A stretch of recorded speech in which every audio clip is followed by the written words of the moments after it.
Welcome back to The Merge, the wrestling guide for Jiu Jitsu, powered by Fuji Sports. Mayssa Bastos and Jessa met for their first time at black belt at the EUG Promotions Inaugural Event in April.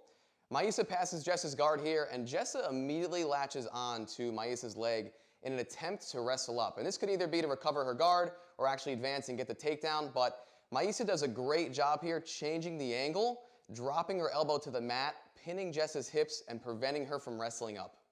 She's in a north-south here, and what happens a lot is people will try and wrestle up from here, right? So both their arms will go to one leg, and they'll try and actually wrestle up. And if you're going against someone with good takedowns, you do not want them to get to their knees, okay? And a common thing that people will do is they'll just drop their weight on top of their opponent here, right? But if you see this left arm from here, it prevents them from kind of turning in this way, but they're still able to kind of twist their hips underneath. So he can come up to his knees, he twists his knees under, and then we're in this dogfight from here, right? And like I said, if I'm with a good wrestler, I don't want to end up in that position, okay?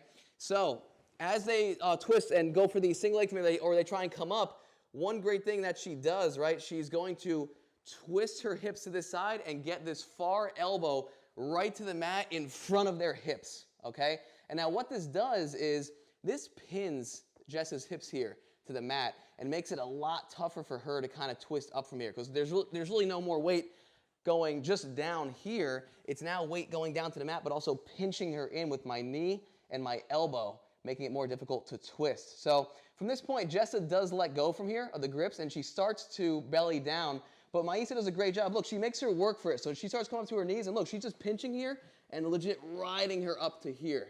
She gets the backpack grip, throws this hook in, and now starts taking the back.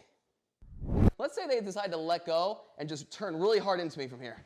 Here, I can just switch right to side control, right? It's not a big deal. You gotta worry about if they start turning away from you, you gotta stay tight so you don't lose that back opportunity. So immediately switching the hips, elbow deep to the mat, pinching their stomach from here. Now, if they're stubborn, they don't wanna let go of this leg, okay? This can be a tough battle from here. I'm not going to try and break the grips from here, all right? I'm not going to try and play with the hands from here. It's an awkward position. The grips are usually pretty strong from here. Right here, though, this elbow point, all right? Really, it's a really weak spot.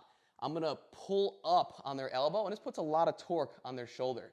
So they do still decide to hold on from here. Look, I'm pulling up on the elbow. It causes a little pain in the shoulder. And look, I can start bringing this leg back. They will eventually let go, and then you can switch your hips, take side control, or if they decide to roll, you take the back. Sometimes, look, as we bring the leg back, we can even weave this arm behind their head and then settle in side control right from here. To start getting better at this drill and just get familiar with the movement, there's a drill we do from side control. So if we have side control and our partner pummels underneath, right, and they turn into us, right, and this could be either try and wrestle up or even just to try and get space to recover guard. So they turn in hard from here, right? We don't want to lose this position, so our left leg steps around. This left elbow is going to go to the floor right in front of their stomach from here. Here, right? They do the same thing. We regain side control. They turn in from here. Yep, turn in. Right leg steps around. Right elbow to the floor. And we're back here in side control. They do it one more time, right? They re-pummel. My leg steps around. Left elbow through, and look, it's pinching. See, my leg and my elbow are pinching, and now I can regain side control. Get some mileage on this technique from here, because it can really help you solidify the top position when your opponent tries to wrestle up or recover their guard. Thanks for tuning in to The Merge this week. See you guys next Friday.